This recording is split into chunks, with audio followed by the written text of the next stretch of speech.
Okay, so just a few updates on this trailer. We were putting, again, the window in this side, the Arctic turn window, the door in this side.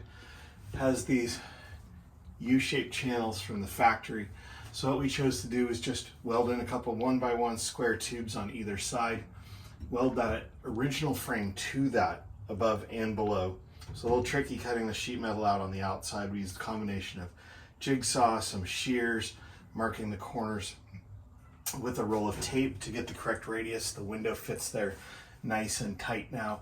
So you can see everything welded in, and we cut those out, but then just welded the original pieces back in there. So all the factory fasteners can stay on the outside. Up here in the top, we added a max air fan that was a little tricky because of the curvature of the roof. So we welded in a 1x1 square tube on either side, mounted that max air fan in there. We're gonna work on wiring that up very soon.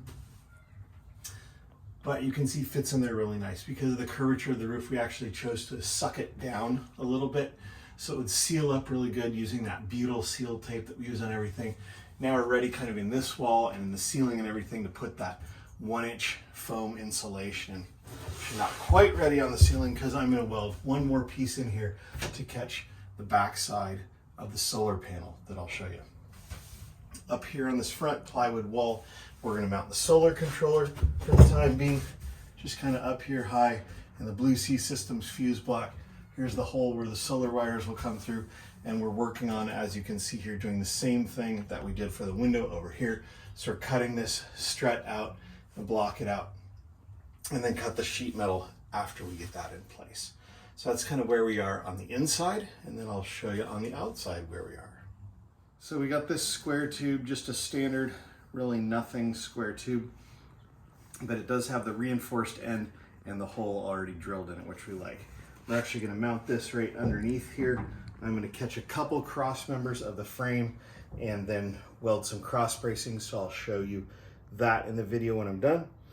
Just one thing to be concerned with here. We want this for convenience of bike rack or whatever on the back. We're certainly not going to pull another trailer with it, but we want to put this in far enough, I would say probably no more than 1 inch or 2 sticking out here, for the main reason that when you're walking by, this is a shin buster, and we don't like busting our shins if we don't have to, and so we're going to keep that back out of the way there.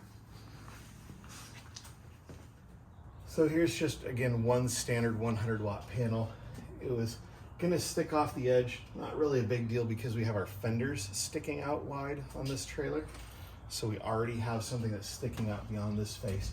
But this just looked really kind of junky. And so I just quickly made up this plate and bent it to be able to screw right in here, attach to the solar panel, just kind of finish it. Finish with a little hole around the marker light, just makes it look much more intentional. We're going to use the butyl tape on all of that. We've got this guy with its waterproof rubber grommets that are going to go on up here to chase those wires into. You can see the max air fan up here on this side. You can see this beautiful cutout for the window here. Don't do this late at night if you have neighbors close by. It made horrible noise. So just be conscientious of the people around you. We've got this motorcycle rack that's going to go on the front. The next time you see it, that'll probably be all welded in place. We also have this lithium iron phosphate battery that we're going to make a little battery box for right in the tongue here, kind of right behind that motorcycle. Since we can mount that battery in any orientation, really doesn't matter where we put it, how we put it, but it's going to go right in there. So that's kind of where we are for the time being on our quick, low budget trailer. Love to hear your thoughts.